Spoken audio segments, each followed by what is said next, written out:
Bonjour, dans cette vidéo, je vais te montrer comment résoudre une inéquation du premier degré à une inconnue.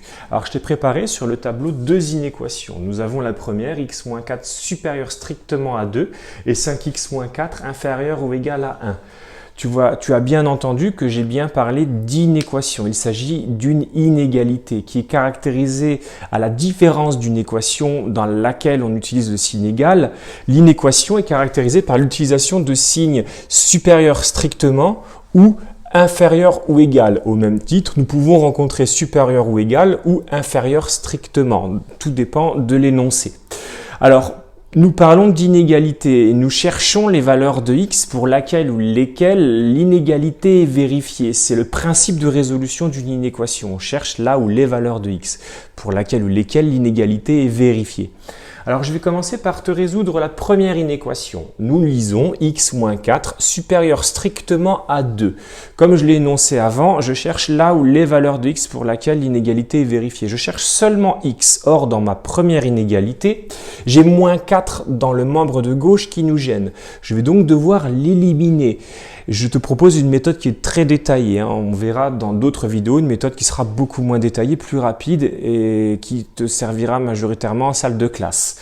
Pour éliminer le moins 4, je dois additionner par 4. J'obtiens donc l'inégalité suivante. x moins 4, je laisse un petit peu de place, supérieur strictement à 2.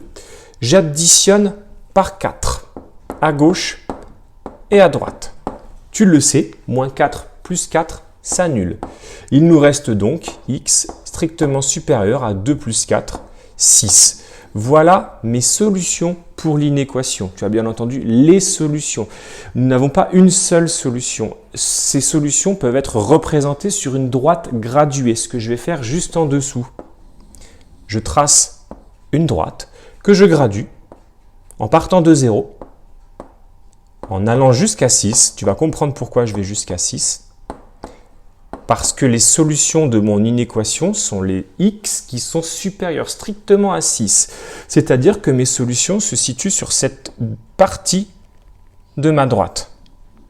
Et on voit bien que c'est ce qui est supérieur strictement. Je ne dois donc pas inclure le 6. Pour l'exclure, je vais faire un signe de ma main pour montrer que je ne l'inclus pas. Nous sommes bien sur la solution pour x supérieur strictement à 6. Voilà pour la solution de l'inéquation.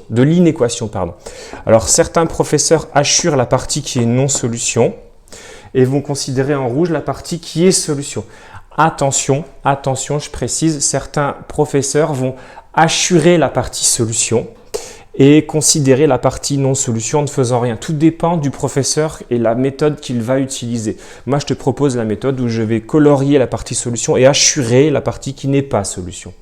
Je vais te proposer la résolution de la deuxième inéquation, 5x moins 4 inférieur ou égal à 1. On va voir quelle sera la différence avec le strictement supérieur. Au même titre que la précédente, le moins 4 nous gêne. Nous allons donc devoir additionner par 4. Alors, j'additionne par 4 de façon à pouvoir éliminer le moins 4 dans le membre de gauche. J'obtiens 5x moins 4 inférieur ou égal à 1. Tu vois que j'ai laissé de la place pour additionner par 4 dans le membre de gauche et dans le membre de droite. Tu le sais, moins 4 et plus 4 s'éliminent. Il nous reste donc 5x inférieur ou égal à 5. 1 plus 4 est égal à 5. Nous avons le x que nous cherchons. Or, nous connaissons 5x. Je vais donc devoir diviser par 5. Diviser par 5. Nous obtenons 5x inférieur ou égal à 5 sur, je divise le membre de gauche par 5, également le membre de droite par 5. Tu le sais, 5x sur 5 se simplifie. Il nous reste donc x inférieur ou égal à 1. Les solutions de l'inéquation sont vérifiées pour x inférieur ou égal à 1. Ces solutions peuvent être représentées sur une droite graduée. Droite graduée que je te trace ici. Point d'origine 0, 1. Et les solutions sont vérifiées pour x inférieur ou égal à 1. C'est-à-dire que les solutions sont situées sur la partie rouge de ma droite graduée. Et nous avons x inférieur ou égal à 1. Cette fois, nous devons comprendre inclure, nous disons inclure en maths, le 1 qui va être solution également de cette inégalité. Nous assurons la partie qui n'est pas solution et nous avons résolu de façon numérique et graphique cette inéquation. Attention, je précise à nouveau, certains professeurs peuvent assurer la partie solution et laisser telle quelle la partie qui est non solution. Le principe que j'adopte ici est le principe de coloriage de la partie solution et le assuré de la partie qui est non solution. Voilà, nous venons de résoudre 2 inéquations. Travaille bien et n'hésite pas à t'abonner si tu souhaites voir d'autres vidéos.